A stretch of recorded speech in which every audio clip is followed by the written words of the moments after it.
Assalamualaikum warahmatullahi wabarakatuh. Perkenalkan, nama saya Muhammad Iqbal dari Prodi Manajemen dengan NIM 2892150221 oleh dosen pengampu Bapak Karyadi SPD MM. Baiklah, di sini saya akan mempresentasikan hasil dari pembelajaran saya dari pertemuan pertama sampai pertemuan ke-6. Langsung saja kita ke materinya. Organisasi dan manajemen.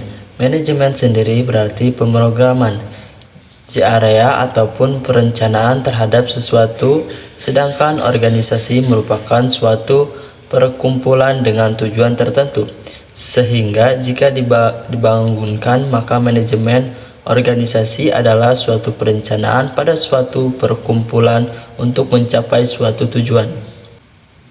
Tujuan manajemen dan organisasi membangun hubungan serta koordinasi yang baik antara divisi dan karyawan, meningkatkan kinerja karyawan agar lebih efektif dengan menghadapkan penyediaan keamanan dan persatuan antara karyawan menjadi lingkungan kerja agar tetap damai, nyaman, dan mengeluarkan aura yang positif.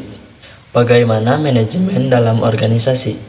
Secara umum, manajemen organisasi adalah suatu proses perencanaan dan pengorganisasian serta pengendalian terhadap sumber daya sebuah organisasi dengan maksud untuk mencapai tujuan organisasi secara efektif dan efisien. Sejak kapan sejarah perekonomian teori manajemen ada?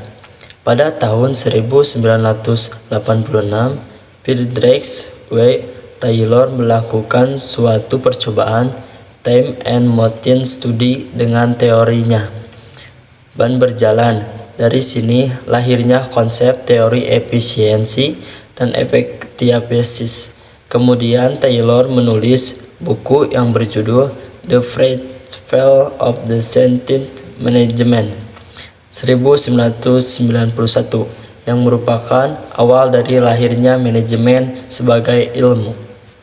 Faktor-faktor yang dapat mempengaruhi manajemen. Yang pertama, faktor eksternal makro. Yang kedua, perkembangan teknologi. Yang ketiga, variabel ekonomi. Yang keempat, lingkungan sosial kebudayaan. Yang kelima, variabel politik dan hukum. Manajemen perubahan lingkungan. Manajemen perubahan atau change management merupakan pendekatan struktur untuk bergeseran transisi individu, time, dan juga organisasi dari keadaan sekarang ke keadaan masa depan yang dilindungikan. Tujuan manajemen perubahan. Manajemen dalam perubahan memiliki tujuan untuk menjaga keberlangsungan perusahaan dalam jangka panjang dan jangka pendek, terutama dengan kondisi ekonomi yang terus bergerak. Maka strategi baru pun juga butuh diambil. Tujuan adanya perubahan organisasi.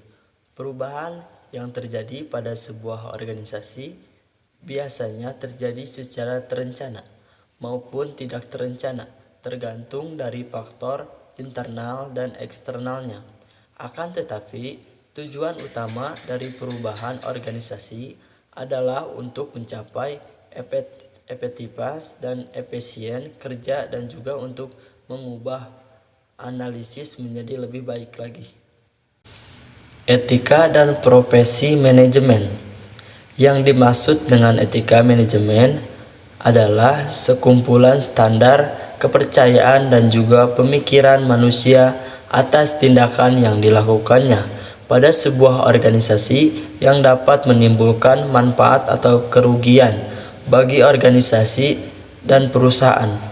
Apa yang disebut etika dan profesi?